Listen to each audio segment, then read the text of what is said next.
안녕하세요. 프로파일럿 김정률 PD입니다. 무기 익히 세 번째 만남인데요. 이번 주도 아주 핫한 무기 함께 분석하러 가보시죠. 오늘의 무기 범상어, 1998년 국내 최초 독자 개발했던 중어뢰 백상어의 계보를 잇는 국산 차기 중어뢰입니다. 범상어는 지난 2009년 국가연의 탐색 개발을 시작으로 2019년 순수 국내 기술로 개발되어 주목을 받았는데요. 2022년 3월과 5월 품질 인증 사격 시험을 모두 완수하고 최근 2차 양산에 본격적으로 돌입했다는 소식 모두 들으셨을 겁니다. 99%로 높은 국산화율을 자랑하는 범상어, 과연 각국 해군들로부터 러브콜을 받을 수 있을지 함께 분석해보겠습니다.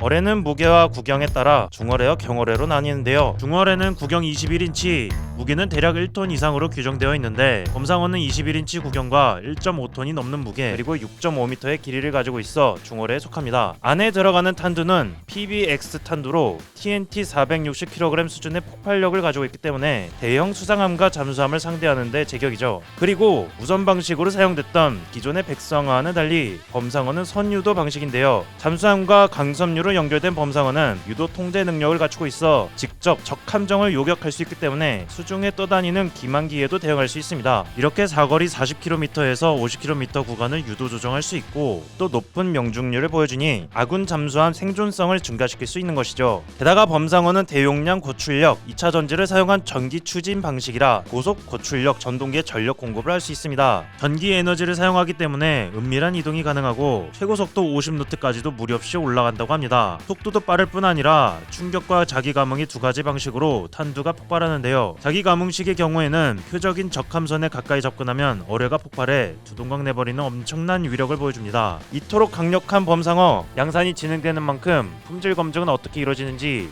LRG 넥선 해양기술팀 수석연구원님께 직접 물어봤습니다. 안녕하십니까. 저는 LRG 넥선에 근무하고 있는 김희주 수석 연구원이라고 하고요. 그 어뢰 사업에 입사이후로 계속 체계 관련된 업무를 수행을 하고 있습니다. 범상어 중어뢰는 잠수함에 장착되는 무기인데 잠수함에 잘 장착되고 발사되는지 확인은 어떻게 진행되는지 좀 궁금했었거든요. LRG 넥선에서 이제 생산을 하고 납품한 이후에 주기적으로 군에 있는 정비부대에서 성능 점검을 실시를 하고 있습니다. 주기적인 성능 점검을 실시해서 이상이 없는 탄에 대해서 잠수함 부대로 이동을 시켜서 잠수함에 탑재를 하게 되는데요. 잠수함에 탑재하기 전에 육상에서 먼저 범상어 탄하고 잠수함의 전투체계랑 연동 시험을 통해서 범상어 전체 발사 시스템 전 계통에 문제가 없음을 확인을 합니다. 해당 단계까지 이상이 없으면 잠수함에 발사안에 탑재를 하게 되고요. 해상에 나가서 운용자가 이제 발사를 할 때 발사 전에 최종 탄 내에 있는 모든 구성품들에 대한 성능 점검, 또 어뢰 주행 심도라든지 속도라든지 각종 이런 어뢰 운용 제원들을 이제 입력을 하고 최종 운용자가 범상어를 발사를 하게 됩니다. 육상에서 또 따로 시험을 한다고 그래서 조금 궁금해졌는데 자세하게 말씀해 주실 수 있을까요?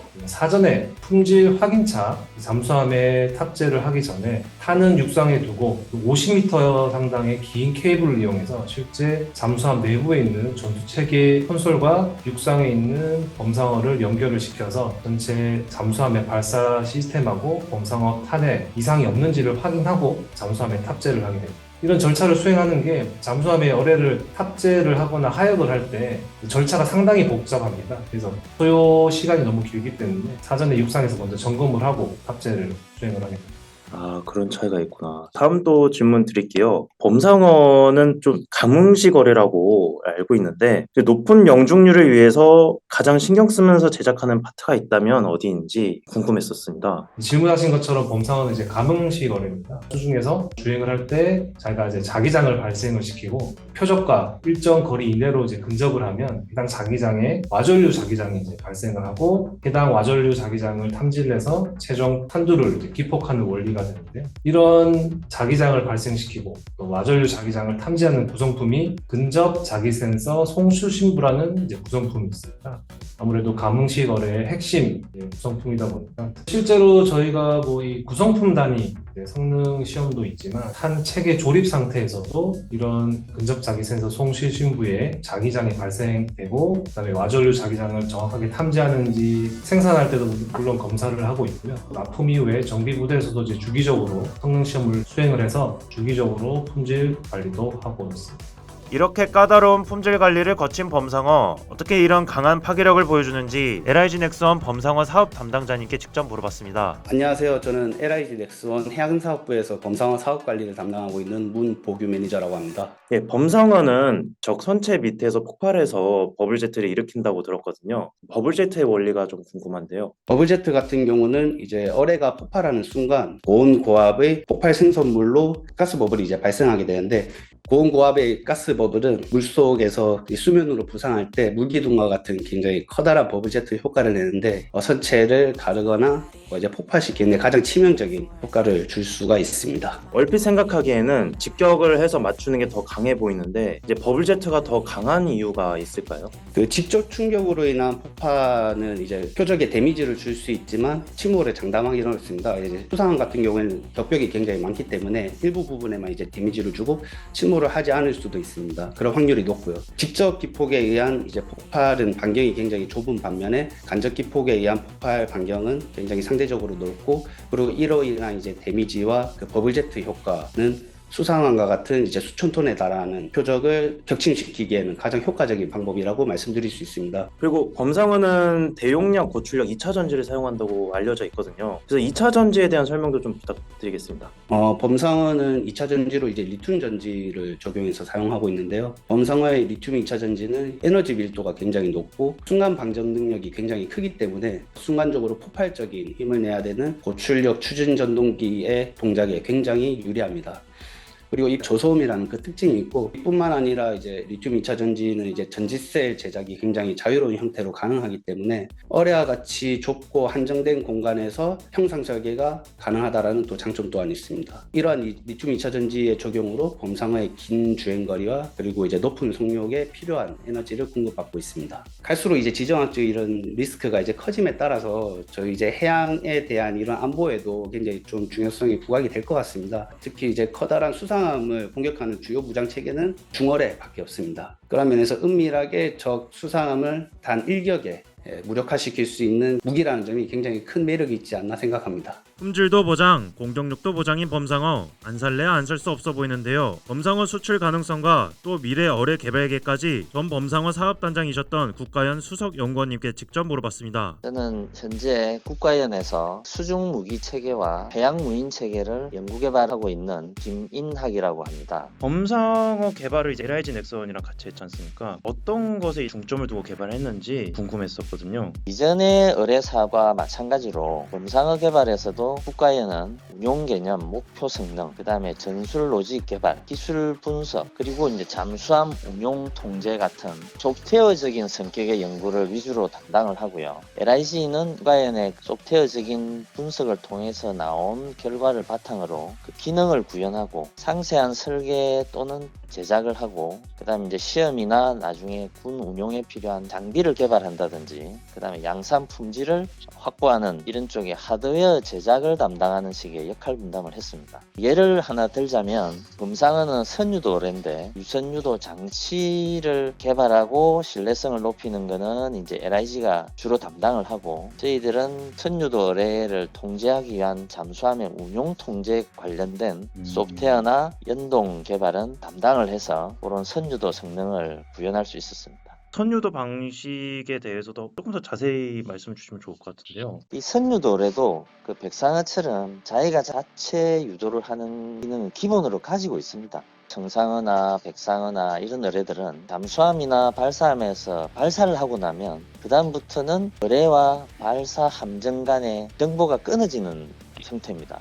그래서 발사가 되고 나면 어뢰가 가진 자체적인 로직을 가지고 목표물을 공격하게 되는데, 그 기능도 지금 범상어는 백상어보다는 월등히 뛰어나거든요. 선유도 어뢰는 발사 이후에도 케이블을 통해서 임무가 끝날 때까지 어뢰가 확보한 정보를 받을 수도 있고, 잠수함에서 운용자가 어뢰를 조종할 수도 있습니다.